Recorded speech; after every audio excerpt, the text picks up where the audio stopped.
Yo, what's going on, guys? It's your boy Azzy here. In today's video, boys, what I'm actually going to be doing is I'm going to be covering the best exponential settings in Fortnite Chapter 3. I did make a video about a month ago about my settings, but I have adjusted my settings, and these are the god tier settings. If you guys want to hit max damage pumps, if you guys want to have aim assist back, use these settings on exponential right now. Make sure to drop a like on the video, subscribe, and drop a comment, and you have god tier aim throughout the whole chapter. Alright, boys, so all of these settings right here, I'm just going to quickly run through. I'll play on 100 brightness, I play on performance mode, on obviously PC, textures on high, meshes on high. I actually play with no colorblind. One of the first seasons that I actually don't play with colorblind on because it actually is starting to hurt my eyes, funny enough. I do have glasses, so maybe that might be the reason. I have toggle sprint off, sprint by default on, sprint cancels reloading on, auto open doors just in case you mess up an edit. It is really good just in case you do mess up edits and you can just walk through the door. It doesn't slow your momentum down or anything. Also, a good setting, hold to swap pick up weapons, obviously on controller. It's very beneficial to have this on just because you can just hold the weapon instead of going into your inventory, getting rid of it and stuff like that. I'm actually going to go through my preferred item slots as well. I actually have these on. I have my shotgun on the number 1 slot just because that is the first thing. Soon to your pickaxe, it will come out. Then I have my AR. So yeah, I normally have like utility on the item slot 3 because I very rarely pick up a sniper this season just because they don't do max damage. It's not a one shot, one kill. And then I have my SMG on my other loadout right there. I do play with edit on release. I'm actually going to make a whole video on this because it is beneficial for controller players. I find on keyboard and mouse is optional. I feel like it's just one of them. It's one of them things that is very optional, but on controller I prefer it.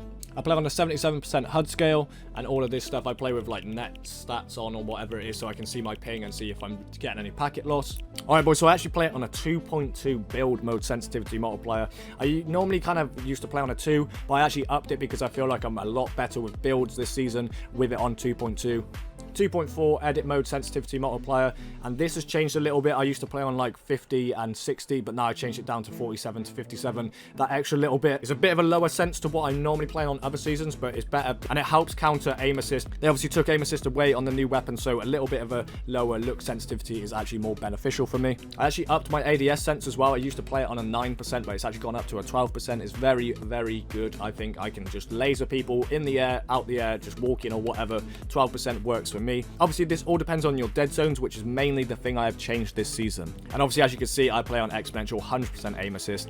And like I said, this thing has changed a lot for me. On my left stick dead zone, I actually play on a 13. I think it used to be like a little bit lower, but I just like it to be a bit stiffer on my move controls. It doesn't really matter too much on your left stick, in my opinion. And on my right stick, I actually play on a 6% dead zone. This always used to be up at like 9, but I actually lowered it a lot this season just to get that extra bit of range of motion. Obviously, Exponential is a little bit slower than linear. If you guys want to find out the difference, I actually made a video about 3-4 days ago talking about that. So make sure to check that out. I'll put it at the end screen or as a card up on screen. And I have enabled foot controller just because it makes it feel a lot smoother. This was something that happened ages and ages ago in Chapter 1, and I've played with it ever since. Another thing that's actually changed this season as well, I actually put sound effects on because if you guys didn't know, there used to be like a thing where if you put visualized sound effects on, it used to affect your audio, but this season they've changed it so you get the same audio, but obviously you can see the sound effects, which helps if you guys miss any chests or anything like that, or if you know, you can just know where the enemy's coming from. You know, some things that you can't hear, the virtual sound effects will pick up, so it is a bit OP this season, so I'd much advise putting that on.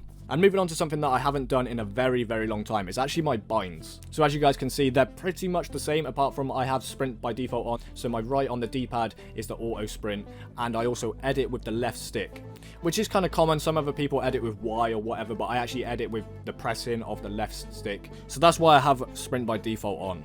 But yeah, guys, that is all my settings right there. This is what has helped me get to Champions League. As you guys can see, I'm on 7.6k right now, because the main reason I got to Champs is so I can enter into the cash cups, which as you can see, in 2 days, there will be a cash cup on Saturday at 2 p.m. But yeah, that is all my settings. Hopefully you guys did enjoy. Like I said, make sure to slap a like on the video if you guys did. Very short video, but I just want to give you an updated settings that have helped me and help you guys. So yeah, more videos coming out throughout the rest of the week.